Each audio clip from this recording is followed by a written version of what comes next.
Hi everyone, it's Jade from Boho Bookworm. I'm doing a review on It by Stephen King today.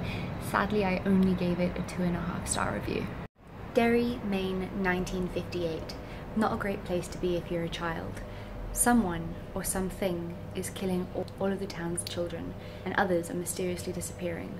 7 11-year-old misfits, the losers, form together a powerful group, and they intend to find this murderer and destroy it once and for all. The book flits back and forth between 1958 and 1985. Now those 7 children are all grown up and they've got absolutely no memory of what happened to them when they were kids.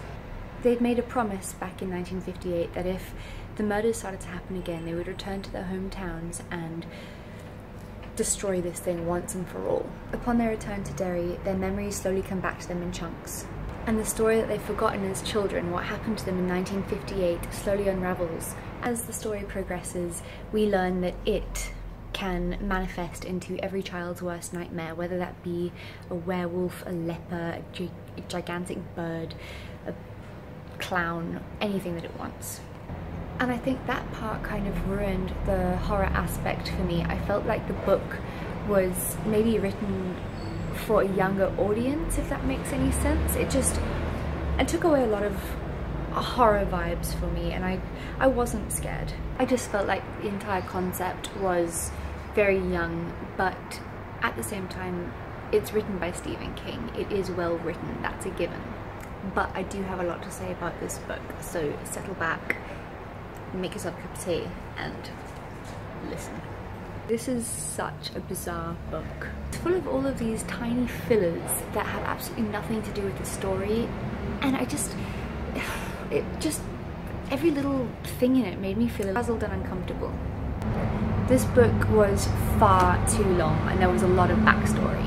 It honestly was a real struggle to force myself through to read the last page. Character development was done in a really unique and interesting way, but a lot of the characters really did annoy me, such as Richie, one of the 7 children, with his bloody accent. It's just...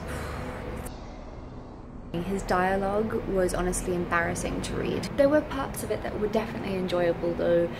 A lot of it reminded me of my own childhood, playing with yo-yos and firecrackers. And the friendship in this book is lovely, so if you enjoy books with strong friendships, then maybe you'll enjoy this book more than I did.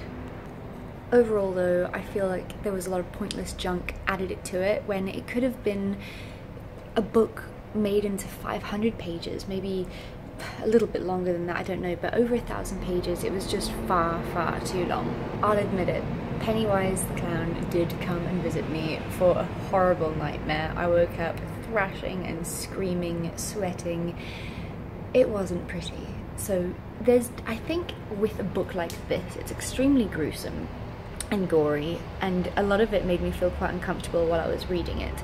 And I feel like a book like this, if you read it, must have some sort of after effect, because I did have a nightmare.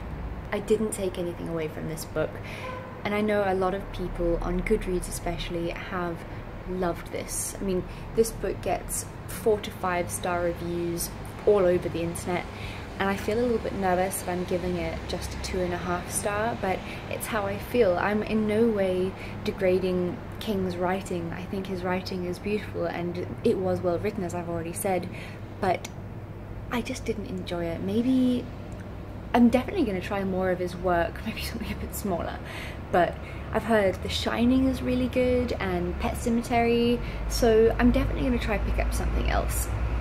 This one, sadly, just wasn't for me. If you've read it, let me know what you thought of it down below. I'm always open to other people's opinions. And if you want to read it, please don't just take my review into consideration. Have a look on the internet.